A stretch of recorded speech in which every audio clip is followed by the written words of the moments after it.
Bonjour, shalom à tout le corps du Christ. Pour tous ceux et celles qui viennent de nous prendre en marche, nous sommes bel et bien sur votre chaîne préférée Rema TV pour l'émission Écoutons la parole de Dieu.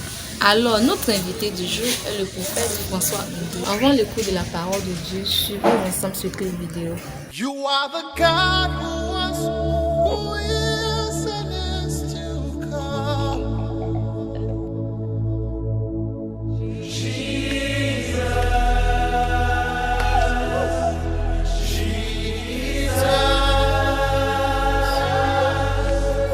And in you I trust. My life is in your hands, Jesus. You are the miracle walking God. And you are Yahweh. You are Yahweh.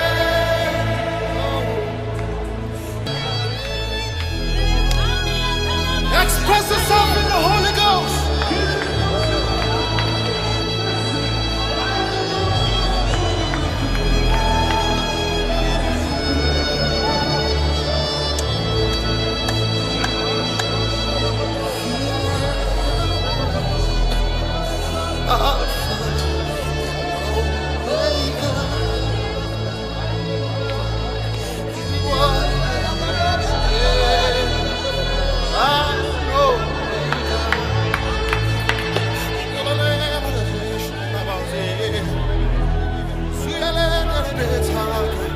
Oh yeah, Lord of Salu Baraziel.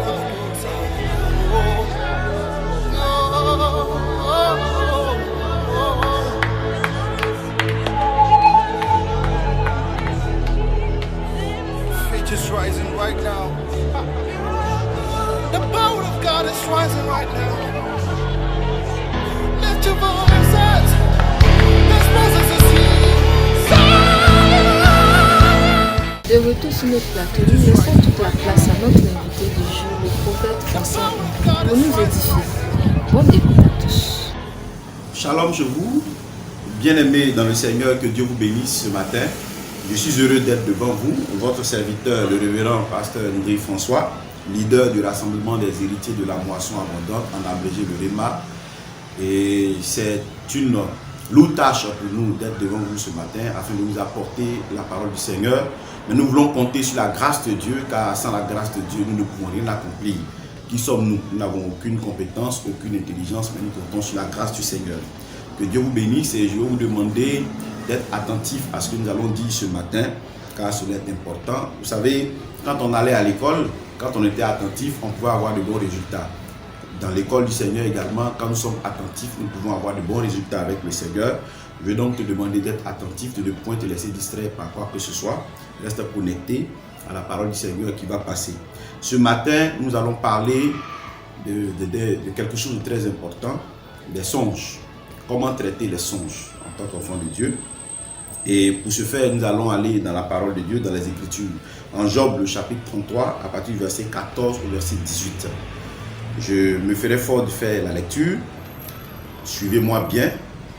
Job 33, à partir du verset 14, il est écrit: Dieu parle cependant, tantôt d'une manière, tantôt d'une autre, et l'on n'y prend point garde. Et il parle par des songes, par des visions nocturnes, quand les hommes sont livrés à un profond sommeil, quand ils sont endormis sur leur couche.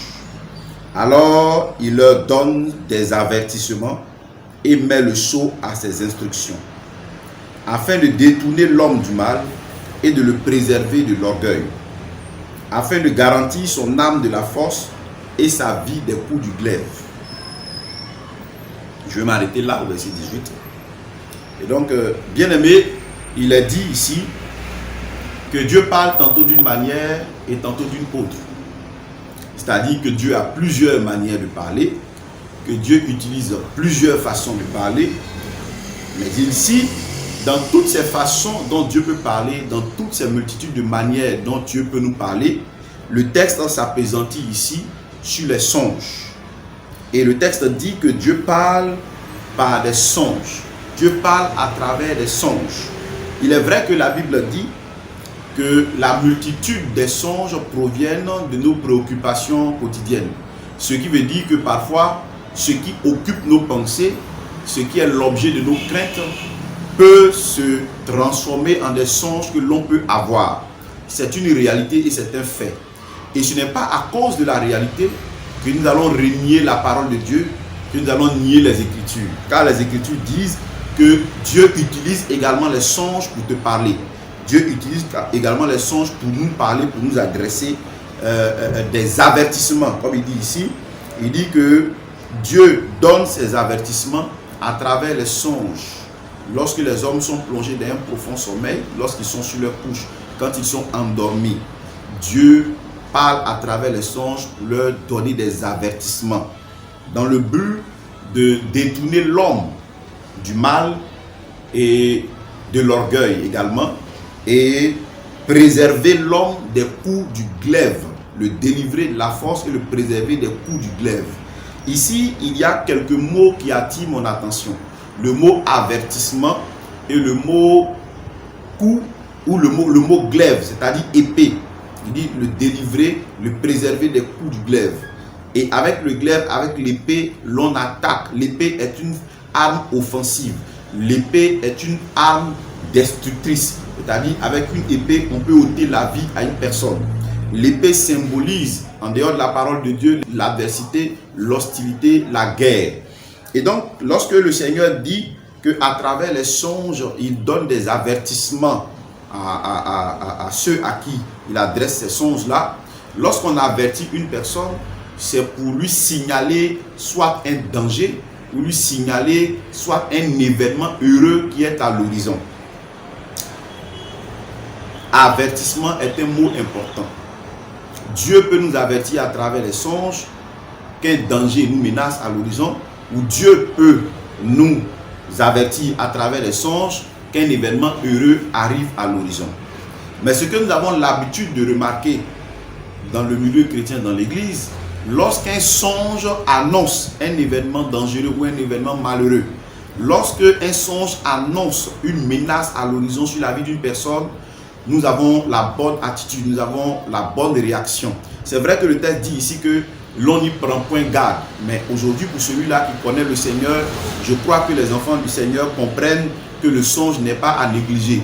Et quand on a un songe et que cela annonce quelque chose de dangereux, l'attitude à avoir, c'est de se lever dans la prière et de commencer à prier afin d'éloigner de nous ce malheur-là que le songe nous a révélé, que le Seigneur nous a révélé à travers les songes que nous avons eus.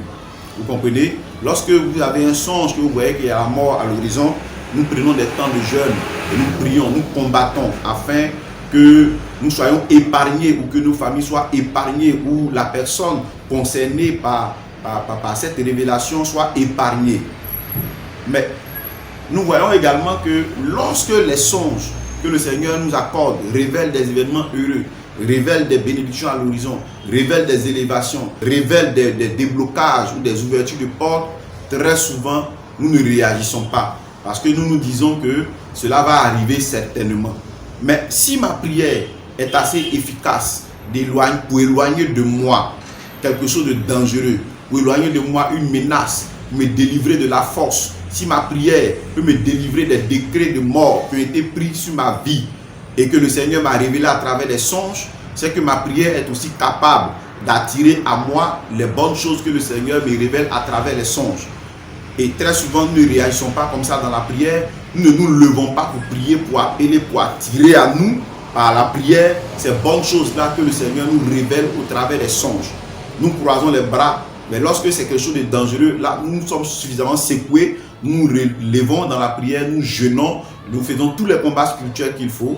Mais à contrario, lorsque ce sont des événements heureux, nous ne combattons pas, nous ne jeûnons pas, nous ne prions pas. Je suis venu te dire ce matin, bien-aimé, que de même que ta prière a la puissance pour repousser les œuvres de l'ennemi qui t'ont été révélées à travers le songe, ta prière est également puissante pour attirer à toi les bénédictions que le Seigneur t'a révélées à travers les songes que tu as eus. Si tu as eu un songe que tu t'es vu en train de te marier, alors tu dois prier, jeûner pour attirer à toi rapidement, pour activer ces choses-là dans ta vie. Mais nous ne réagissons pas comme ça. Quand ce sont de bonnes choses, nous croisons les bras parce que nous nous disons que cela va arriver certainement. Mais laissez-moi vous dire une chose. Ce n'est pas parce qu'une chose vous est destinée qu'elle arrivera forcément à vous. Non.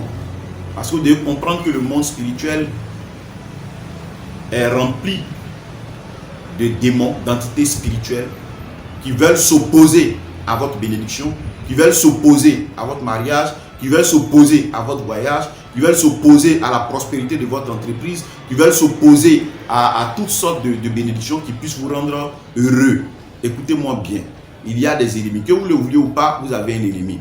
Et cet ennemi-là travaille avec d'autres qui sont ces instruments, qui sont les démons, qui sont les esprits méchants, les dominations, et qui travaillent à ce que vous ne puissiez pas recevoir ce que vous devez recevoir. Donc quand Dieu vous montre quelque chose à l'horizon, que c'est une bonne nouvelle, vous avez le devoir, l'obligation de vous lever également dans la prière, de vous lever dans le jeûne, comme vous le faites lorsque Dieu vous montre la mort, lorsque Dieu vous montre un accident, lorsque Dieu vous montre une maladie, lorsque Dieu vous montre un renvoi, lorsque Dieu vous montre un échec. L'attitude que vous avez, vous devez avoir cette attitude-là lorsque c'est une bonne chose, c'est un succès, une réussite, un mariage, un enfantement, un voyage, une embauche que Dieu vous montre. Vous devez vous lever dans la prière, vous révolter, prier afin que cela soit activé et attiré jusqu'à vous. Vous voyez, la Bible nous dit dans le livre de Daniel, au chapitre 10, que Daniel est entré en prière pour comprendre quelque chose concernant son peuple. Et il a interrogé le Seigneur dans la prière. Et il est entré dans le jeûne et la prière pour 3 semaines, c'est-à-dire 21 jours, et le Seigneur a envoyé la réponse à la prière de Daniel. Et lorsque l'ange qui détenait la réponse à la prière de Daniel venait vers Daniel, il a été bloqué par le chef du royaume de Perse, c'est-à-dire une entité spirituelle démoniaque qui s'est opposée à l'ange qui venait avec la réponse à la prière de Daniel. Et Daniel étant resté dans le jeûne et la prière jusqu'au 21e jour, la Bible dit, l'ange quand il est arrivé, il a dit cela à Daniel, il dit depuis le premier jour que tu as résolu de comprendre ces choses, que tu es entré en prière, déjà tu avais la réponse, Dieu t'avait déjà exaucé, Dieu m'avait déjà envoyé, mais pendant que je venais, j'ai été retenu par le chef du royaume de Perse, par cette entité spirituelle démoniaque là, j'ai été retenu et l'un des principaux chefs, Michael, a été envoyé pour me libérer et c'est pourquoi c'est maintenant que j'arrive jusqu'à toi. Vous voyez qu'une bénédiction, une réponse à une prière, un exaucement peut être retardé dans votre vie parce que vous refusez d'entrer en prière, vous refusez de prendre un moment de jeûne, vous refusez de combattre spirituellement. Une bénédiction peut être retardée. La réponse à la prière de Daniel a été retardée. Heureusement pour Daniel qu'il était toujours dans le jeûne. Heureusement pour Daniel qu'il était toujours dans la prière. Et certainement ce sont ces prières continuelles là pendant ces 21 jours qui ont donné au Seigneur d'envoyer un autre ange combattant pour venir et libérer le premier jour pour que Daniel reçoive la réponse à sa prière. Vous comprenez? Dieu peut vous montrer une chose bonne qui arrive. Dieu peut vous montrer une bénédiction. Dieu peut vous montrer une promotion. Dieu peut vous montrer une embauche. Dieu peut vous montrer un voyage. Peut vous montrer un mariage. Une chose que vous attendez. Une bonne chose. Une bénédiction. Vous comprenez cela? Ça veut dire que déjà le royaume a déjà enclenché le processus. Mais cela peut être retardé par une entité spirituelle qui règne soit sur votre village, qui règne soit sur votre région, qui règne soit sur votre quartier ou sur votre famille. Vous comprenez? Pour empêcher que cette réponse-là arrive jusqu'à vous. Donc cela peut être retardé. Mais et pourtant, Dieu vous l'a montré en songe. Mais si vous ne priez pas, que vous ne jeûnez pas pour attirer, pour appeler ces choses-là jusqu'à vous, cela peut prendre du temps. C'est pourquoi je suis venu te dire que tout ce que tu as eu comme songe, certains se sont déjà réalisés, d'autres ne se sont pas réalisés. Et ceux qui ne sont pas réalisés, quand ce sont de bonnes choses, ne te dis pas que ça a été ta propre pensée, ne te dis pas que Dieu ne t'a pas parlé, certainement que Dieu t'a parlé, mais tu n'as pas eu la bonne attitude. Et la bonne attitude, c'est qu'il faut traiter avec les songes. Il faut traiter avec les mauvais songes dans la prière et il faut traiter avec les bons songes dans la prière, dans le jeûne et la prière, afin que ce qui est mauvais puisse être repoussé loin de nous et ce qui est bon puisse entrer dans nos vies. Et beaucoup de gens négligent les songes et n'y prennent pas garde, souvent. J'ai connu une dame en son temps qui était enseignante et elle a été nommée à un poste de conseiller chez le président de la République d'alors. Et cette dame-là avait eu un songe. Et dans le songe, elle s'est vue morte et mise dans le casier numéro 6 à l'IVOCEP. Et un jeune homme de Dieu lui a dit, maman, il faut que nous prenions 3 jours de jeûne, nous allons prier ensemble. Et cette dame n'a pas pris garde. Comme la Bible dit, et l'on n'y prend point garde. Dieu parle tantôt d'une manière, tantôt d'une autre, et l'on n'y prend point garde. Elle n'a pas pris garde au songe. Elle a négligé le songe. Et la dame, elle devait prendre fonction dans 2 semaines. 2 semaines avant, cette dame se lavait, elle a piqué une crise dans la douche, elle est tombée. Et lorsqu'on l'a emmenée à l'Ivocep, c'était le casier numéro 6 qui était disponible pour elle. Oui, exactement ce qu'elle a vu en songe, la chose s'est exactement réalisée. Pourquoi? Parce que là, elle n'a pas accepté d'entrer dans le jeûne et la prière pour repousser cela loin d'elle. Elle a méprisé la chose, elle a négligé la chose et la chose lui est arrivée. Vous comprenez? Le problème, c'est que très souvent, même dans l'église, les gens croient plus dans ce qui fait peur, croient plus en la malédiction qu'en la bénédiction. Donc quand je vois quelque chose qui ressemble à une malédiction là, dans l'église là, ceux qui sont chrétiens, qui sont nés de nouveau, ils comprennent qu'ils doivent jeûner et prier, ils jeûnent et prient, parce qu'ils croient en cette malédiction qui arrive. Mais lorsque c'est une bénédiction qui est à l'horizon, on n'y croit pas assez, donc on prend comme ça vient, bon si ça vient c'est ça, c'est pas venu c'est ça, on dort, on croise les bras, on ne réagit pas. Je vais t'exhorter à réagir à partir de ce matin, ne néglige plus les songes que tu as. Si c'est un bon songe, il faut que tu entres dans un moment de jeûne, prier pour que cela soit scellé, que cela soit activé, que cela vienne dans ta vie, que rien ne puisse arrêter ce qui arrive. Vous voyez, comme je l'ai dit tantôt, une chose peut vous être destinée et la chose peut ne pas arriver dans votre vie. Vous voyez, si vous ne priez pas, si vous n'avez pas la bonne attitude, si vous ne combattez pas. Je me souviens que les Écritures nous disent que entre Ismaël et Isaac, c'est Isaac qui a été choisi par le Seigneur pour engendrer la postérité promise à Abraham. C'est par Isaac que cette grande postérité-là, que l'Éternel a promis à Abraham, devait se réaliser. Et alors, Abraham, voyant son fils Isaac devenu grand, ayant besoin d'une femme après la mort de sa mère, va envoyer son serviteur aller chercher une femme pour Isaac. Et le serviteur va aller, et le serviteur, étant arrivé dans le pays qui lui avait été indiqué par son Seigneur Abraham, il va adresser une prière à Dieu, de sorte que la jeune fille qu'il va choisir ne soit pas un choix de la chair, mais que ce soit un choix divin, le choix que Dieu aura fait pour Isaac, la femme que Dieu aura donnée à Isaac, que ce soit celle-là qui ne se trompe pas et que puisse la trouver. Et effectivement, après avoir prié, les signes qu'il a demandés au Seigneur se sont accomplis et le choix s'est porté sur Rebecca. Et lorsque Rebecca est venue trouver Isaac, Isaac a aimé Rebecca, ils sont allés ensemble, mais la Bible dit que Rebecca n'arrivait pas à enfanter, elle était stérile. Comment pouvez-vous comprendre que Isaac, qui doit être celui-là par qui la grande postérité, la multitude d'enfants qui devait se réclamer d'Abraham, cette postérité-là, qui devait se réaliser par Isaac, et Dieu donne une femme à Isaac et cette femme-là est stérile. La Bible dit, en Genèse 25, verset cela, la Bible dit que Isaac implora l'Éternel pour Rebecca, sa femme, qui était stérile. Et quand il a imploré l'Éternel, l'Éternel l'a exaucé et Rebecca a enfanté Jacob et Ésaü. Vous comprenez? Et pourtant, Isaac était le choix de Dieu. Et pourtant, Isaac, la destinée d'Isaac était d'accomplir ou de réaliser la grande postérité promise à son père. Mais sa femme était stérile. Il y avait une opposition. Il a fallu que Isaac prie. Il a fallu que Isaac implore. Quand la Bible dit implore l'Éternel, j'imagine que ça n'a pas été peut-être à la première prière, ça n'a pas été peut-être à la deuxième ou à la troisième, mais une chose est certaine, que quand la Bible dit implorer, c'est-à-dire qu'on est allé au-delà de simplement demander. On est allé au-delà de simplement demander. On a atteint le niveau de la supplication pour que Dieu puisse exaucer Isaac et que Rebecca puisse enfanter. Écoutez, Dieu peut vous faire des promesses. Vous avez une grande destinée, c'est sûr. Mais cette destinée-là ne se réalisera pas sans la prière. Cette destinée ne se réalisera pas sans le combat. Le combat dont je vous parle, ce n'est pas un combat charnel, mais c'est un combat spirituel. Alors vous devez apprendre à traiter avec les songes, puisque la Bible dit que c'est un canal par lequel Dieu passe pour nous parler. Donc nous devons traiter avec. Lorsque vous avez votre téléphone, que vous savez que les personnes importantes vont utiliser ce téléphone pour vous appeler, vont passer par ce téléphone pour vous appeler, vous prenez soin de votre téléphone. Vous traitez bien votre téléphone. Vous devez donc bien traiter les songes. Si c'est un mauvais songe, vous le traitez bien correctement dans le jeûne et la prière, pour refuter, pour refuser, pour refouler, pour repousser. Mais quand c'est un songe qui annonce quelque chose de bon, vous devez également entrer en jeûne et prière pour appeler, attirer, arracher, sceller, pour que la chose puisse s'accomplir dans vos vies. Ce matin, c'est ce que j'avais à vous dire, bien-aimé, et je veux que chez toi, tu puisses te réveiller. Des choses que tu as vues il y a de cela des années, je crois que ce n'est pas encore perdu. Je crois que ce n'est pas encore effacé dans les registres du royaume. Il te suffit de te reprendre, il te suffit de t'en souvenir, il te suffit d'entrer dans un temps de prière.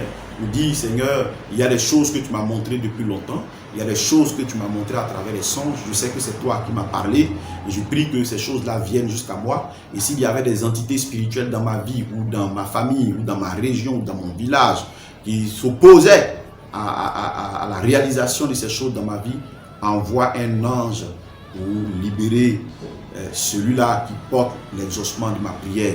Envoie un ange pour libérer le chemin. Envoie un ange pour faire tomber les barrières. Envoie un ange pour débloquer la situation afin que je reçoive la réponse à mes prières ou que je reçoive la réalisation de ces promesses que tu m'as faites à travers les songes ou à travers les visions. Donc il faut traiter avec les songes, il ne faut pas les négliger, il ne faut pas paresser.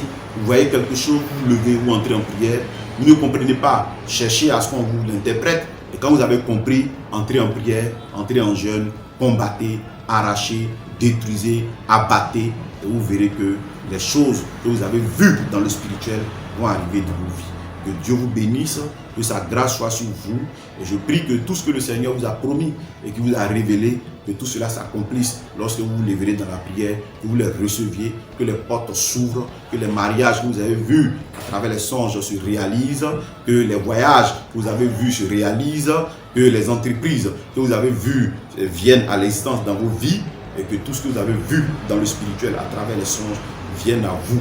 Toutes les bénédictions viennent à vous, que les malédictions s'éloignent, que les échecs s'éloignent, que les maladies s'éloignent, que la mort s'éloigne, que la destruction s'éloigne, mais que la bénédiction, l'élévation, toutes ces choses bonnes-là qui glorifient le Seigneur viennent à vous. L'ennemi combattra vos bénédictions, ne vous laissez pas faire. Vous voyez, Marthe et Marie avaient leur frère Lazare. Lazare était malade et il est mort. Et la Bible dit que Jésus est venu, Jésus a appelé Lazare hors du tombeau, Lazare a été ressuscité. Marthe et Marie étaient heureuses de retrouver leur frère. Le Seigneur leur a restitué le frère qu'elles avaient perdu. Mais la Bible dit que les pharisiens en son temps cherchaient à faire mourir Lazare de nouveau. Parce qu'à cause de Lazare, beaucoup croyaient en Jésus. Vous voyez, les bénédictions que Dieu veut vous accorder vont amener plusieurs à se tourner vers lui. Alors comprenez que le diable ne laissera pas faire les choses aussi simplement. Parce qu'il sait que si vos bénédictions sont réelles, elles sont palpables dans vos vies, plusieurs dans vos familles, plusieurs dans vos lieux de travail, plusieurs dans vos amitiés vont se tourner vers Jésus. Et c'est là la raison du combat. Et c'est pourquoi les choses que vous voyez de bon, ne croyez pas que ces choses arriveront facilement. Vous devez comprendre qu'il y a un ennemi qui veut combattre ça, parce que si la chose arrive dans vos vies, elle peut donner à plusieurs de croire en Jésus. Comprenez qu'il y a un combat derrière, vous devez donc accepter de mener le combat. Sans combat, il n'y a pas de victoire. Soyez bénis, que sa grâce vous soit multipliée. Je vous donne rendez-vous encore la prochaine fois. Restez connectés à notre chaîne Rema TV. Restez connectés à écouter la parole de Dieu. Écouter, comme je l'ai toujours dit, c'est entendre et mettre en pratique. Mettez ce que vous avez appris aujourd'hui en pratique et vous verrez les résultats. Que Dieu vous bénisse. Je réponds au 09 78 63 69, au 40 64 05 87, 09 78 63 69, 40 64 05 87. Vous voyez certainement ce numéro au bas de l'écran. Que Dieu vous bénisse, sa grâce soit sur vous. Bonne semaine à vous. Pour le thème de notre émission, pour tous ceux celles qui voudraient entrer en contact avec le prophète François André, voici les numéros affichés au bas de l'écran. À la prochaine. Shalom.